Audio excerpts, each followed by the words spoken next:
The following is a public access production. It is not produced, sponsored, or endorsed by this station, the local government, or the cable providers. The program producer is solely responsible for the content of this program.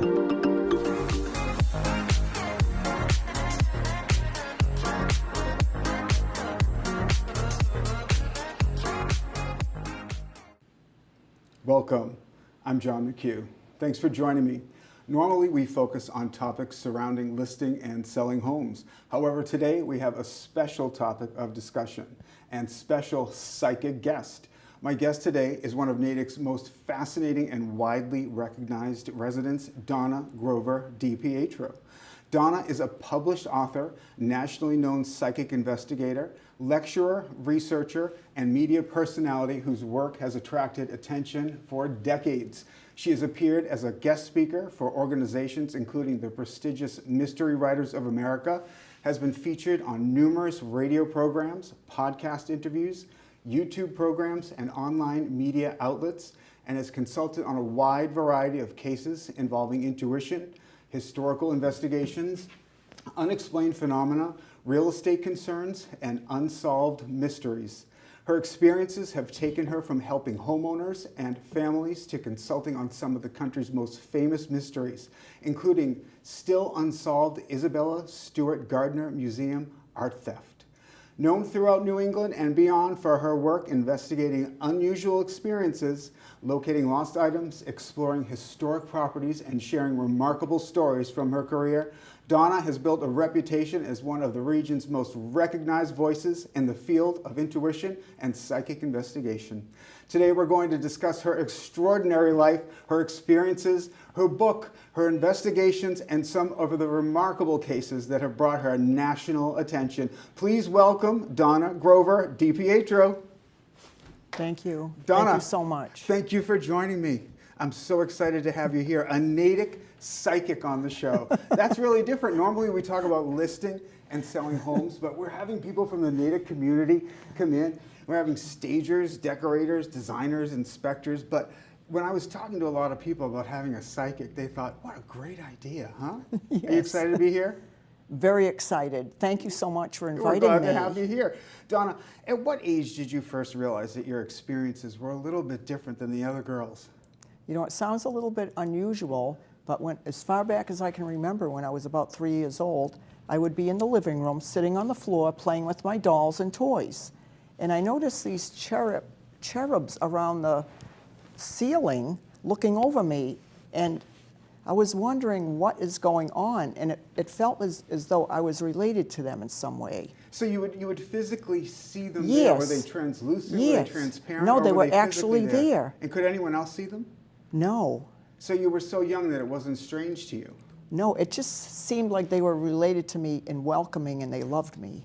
So I have to say, I've known Donna for probably... Since the 1990s, Yeah, way back. you Yeah. know.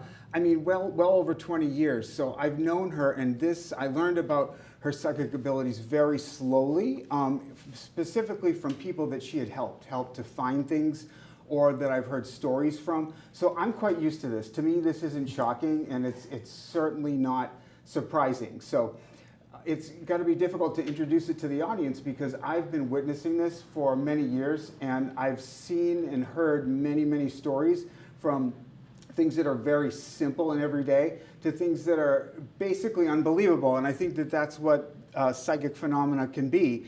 And it's just really interesting to know somebody personally. And your son Justin and I, and your son Jonathan and I have been friends for a very long time and worked together. So there's a real connection there. So Yes.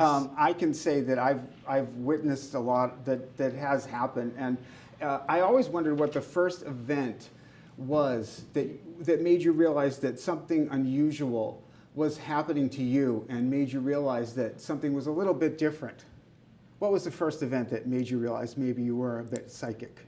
Well, when I was about 6 years old, I remember my brother Doug and my dad said, "Did you know that there's a little round light following you?" And I looked on the wall. We were in the dining room, and they noticed it, but I didn't really notice it, until then I noticed it started following me, and I'd go in a room and it would it wouldn't be there, but then it would show up. And if you put your hand over it, there was no reflection at all. And so one time, I was in the kitchen with my mother, and back then they used to have these lace curtains on a lace curtain rack, and her back was turned to me and she's putting lace curtains on the rack to dry. So I'm standing there near the pantry and I see that little light appear again on the wall, but now I wasn't afraid of it. And I looked at it and I followed it into the pantry, and it seemed to be hiding from me, and it went along each shelf, like examining each shelf. Then it went up to the second shelf, and then it went up to the third shelf. And it disappeared, but guess what? It was hiding behind a big red bowl. And I looked around, and there it was on the wall, and then it disappeared. Fascinating. So that was one of your first introductions Yeah, to being psychic. that's What other right. things that made And you I wasn't- realize you're a psychic came about? I wasn't afraid either. I wasn't afraid. But this went on, you know, a lot of things happened over the years. And I remember I'd be outside playing with my friends, and I remember this ball, like it wasn't a small ball, it was like a, you know, one of these other, you know. So it's on the porch, way in back of the first floor porch, and what I did is I made it come to me, and it started moving slowly, and then it came to the stairs, and it bounced down each individual stairs and came right over to me. And my friends there, they said, "How did you do that?" And I said, "I don't know." So that was one of my next questions. Yeah. Did your friends, Yes. your childhood Yes. friends, witness your abilities, and they actually saw you do that? Yes, and it seemed like whoever was doing this was a very beloved spirit, like a really good, you know, some kind of a connection that I have. So it seems like when you're talking about cherubs and happiness and good spirits, that it's all a happy thing, that it's Yes. a welcoming and loving thing and not evil. It seemed like it was someone that knew me from a long time ago or somehow connected with me, and they didn't want to scare me, so they did these nice things like the cherubs and the ball, and to give me comfort and to you know, realize that I had something different about me. And when you learned that you had this, did you hesitate to discuss this No, publicly outside of your no. friends and family? No, I talked about it, and my dad and my mother, they you know, accepted it. That was something special. And I had my cousin Bill, who lived in Laconia. He was very interested in all these things. So a lot of, you know, I could talk with my relatives about it, and also my friends too. And so these experiences came to you gradually, not suddenly? They were sort of gradual. I think they didn't want to frighten me because I was so young, so it just became, but in my teen years, I didn't really have I didn't have anything much going on as far as psychic things. But then when I got into my 20s, that really happened, especially when I was working at New England Conservatory of Music.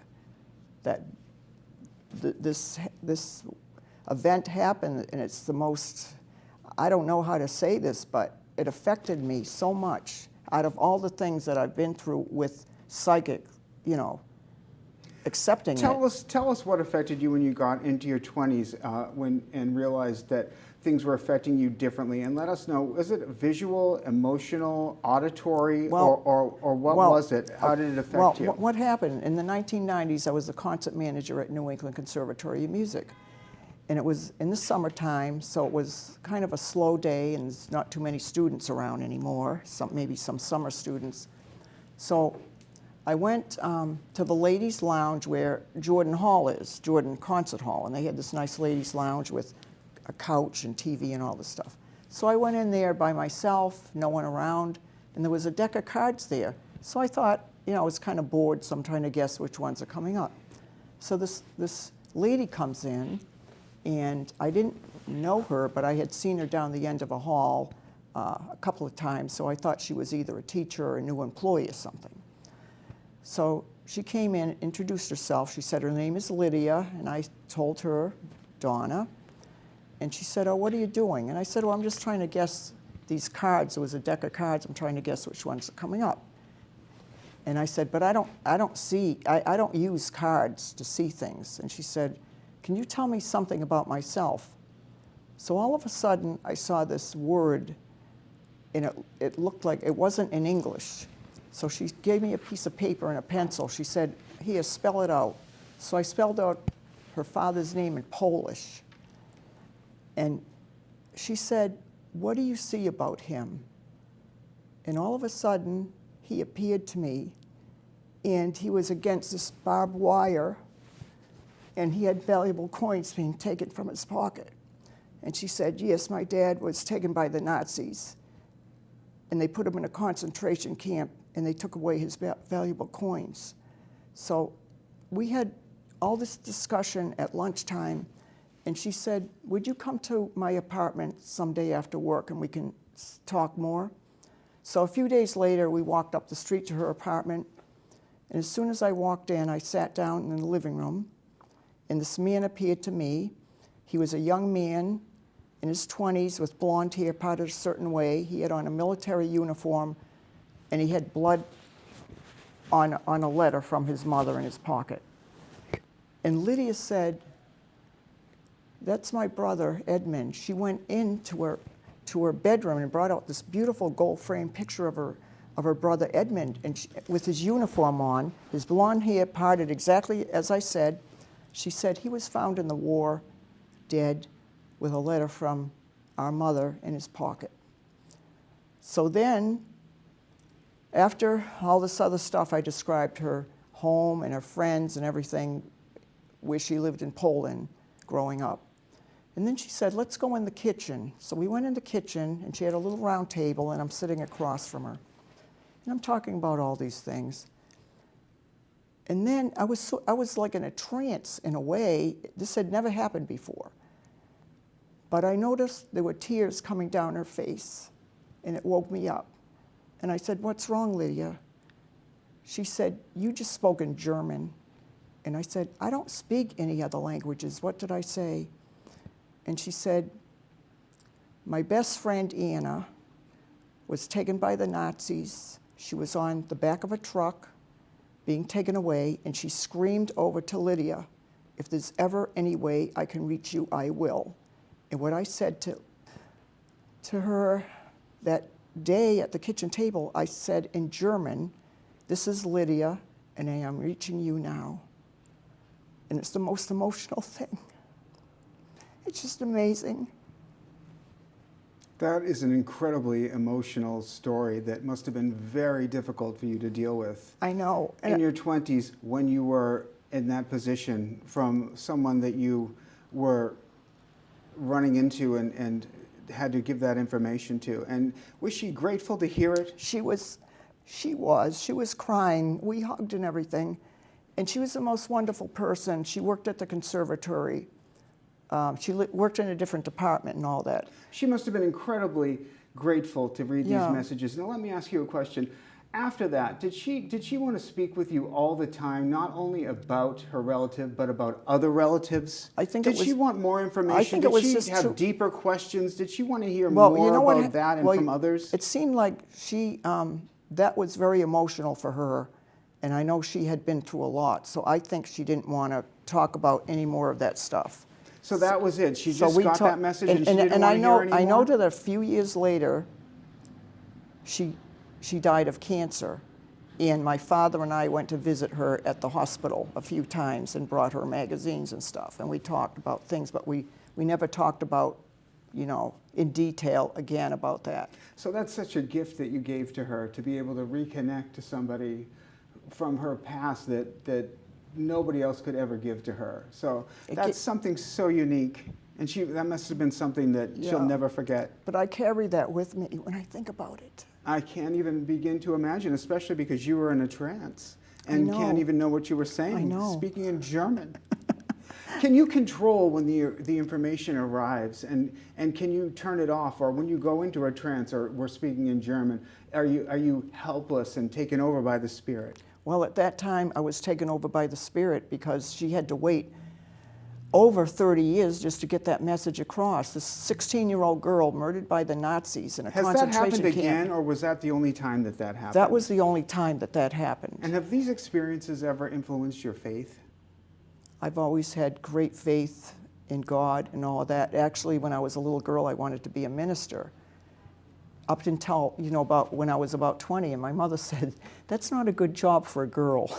No. In a way, back then. Back then it because wasn't? then I realized, let's say a married couple were having marital problems, most wives maybe not want their spouse to talk to a woman minister. Why not? I mean, I don't know, maybe nowadays, but back then, who knows? I suppose. Donna DiPietro, are you ready for my lightning round?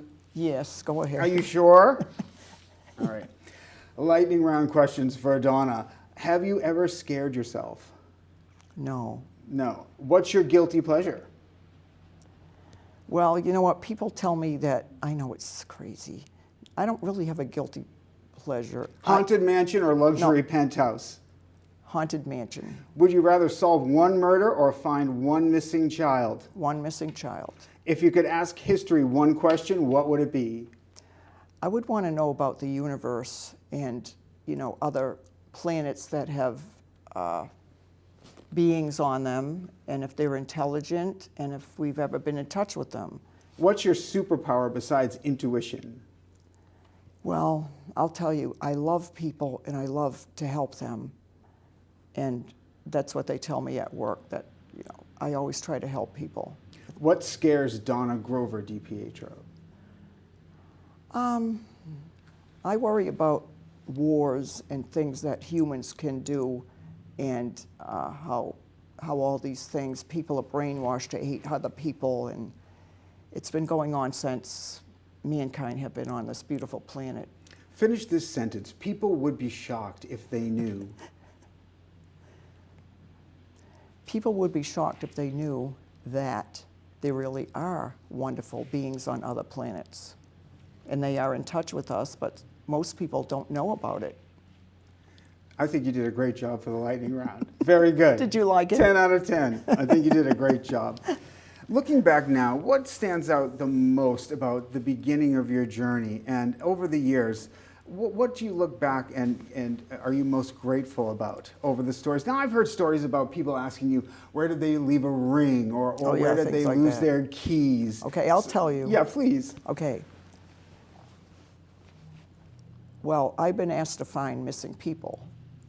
So I'll never forget, I was working at Remax in Marlboro. I'm with Coldwell Banker. I know, he's with in Coldwell Wellesley. Banker. She was with Remax. I used to work with Coldwell Banker, and I love them. But at this time, I was working at Remax at Marlboro. So there was a little office next to our office. And this woman that worked there, she said that her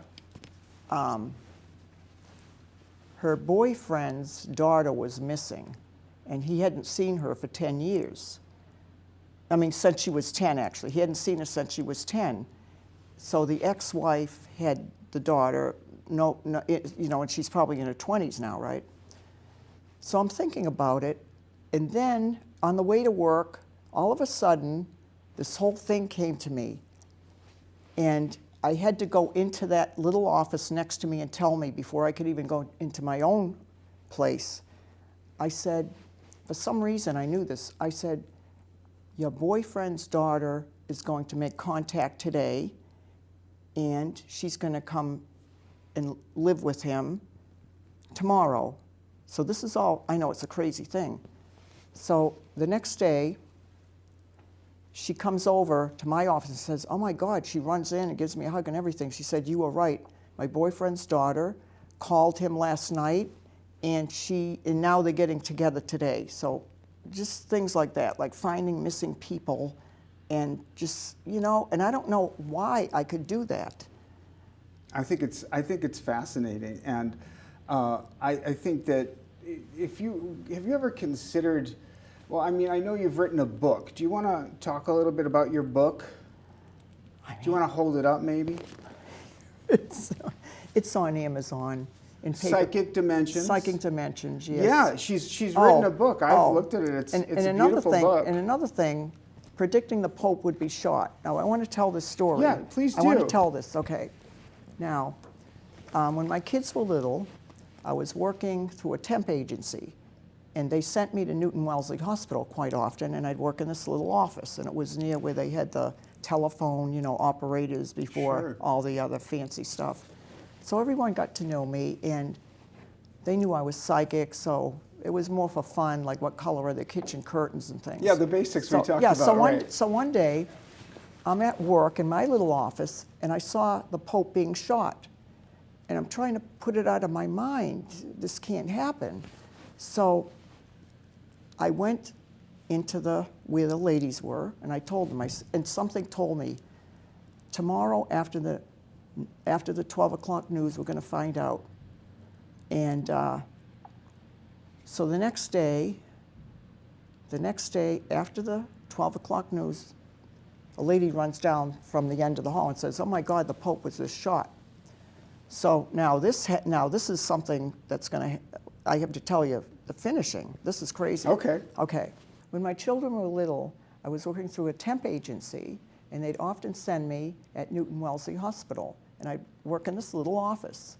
So one day, you know, the ladies all knew about me, that I was psychic. They wanted to know what color curtains they had in their kitchen, you know, just some fun things. So one day I'm in my little office working, and I saw this vision of the Pope being shot within 24 hours. And I was, you know, I was trying to push that out of my mind and not have that happen at all.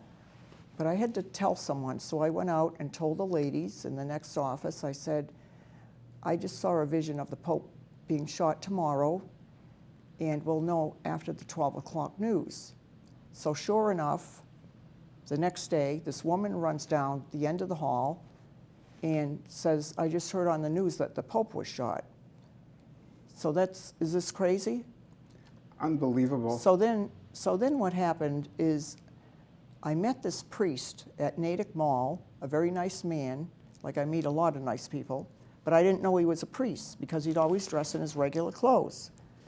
So after, you know, so many, like about a year or so, I happened to see him, and he had on his priest outfit. So I said, "Oh, you're a priest?" And he said, "Yes." So I said, "What do you think of my stories?" Because I tell him all about my psychic abilities and everything. He said, "I love it. I love that." So he said, "You know, that story about the priest, about the, you know, being over in," he said, "I was one of those young priests over in Rome watching the Pope give his speech. And we saw him getting shot." So, you know, Unbelievable. Is this crazy? Donna DiPietro, some of the things that you've said are remarkable. I've known you for a long time, and therefore I can attest to the fact that these things are miraculous. Do you see anything happening to me? No. What are your predictions Oh, yeah, for the good. future? Yeah, Do you good. have any predictions? Not for me, but in general. Justin and I were talking before we walked in here, and we thought it would be great if you could share with the town of Natick your predictions for the future. Anything special? Well, Natick is always number one in our, you know. Number one, the anything we best. should know? Well, a lot of good things are happening in Natick. And like as far as technology and all that, I think we're going to be reaching the hills. I like No. it. So positive energies. I like it. You've been motivated to keep doing this work and to keep embracing it and to continue following through with all of it. And do you enjoy having these abilities? Yes, I do. That's Yeah, good. yeah. And do you ever get scared having it? No, no. That's good. That's good. What do you look forward the most to your psychic ability every day? Well, what I want to do is help the world be better and get rid of all the, you know, horrible things that are going on. And the earth is fragile, and we have to protect it. We can't have wars and everything. We can't have all of that. Well, I wish there was something we could all do about that, but one step at a time. I know. Right? I thank you so much for helping me take a little bit of a deviation from the usual real estate conversation. It was nice to talk about something else with someone deeply involved in the Natick community. And I look forward to having another conversation with you regarding your psychic abilities and everything you're able to do. Thank you so much for joining me on the very program. welcome. John McHugh here. Thanks again for joining me, and we look forward to seeing you on the next episode. Take care.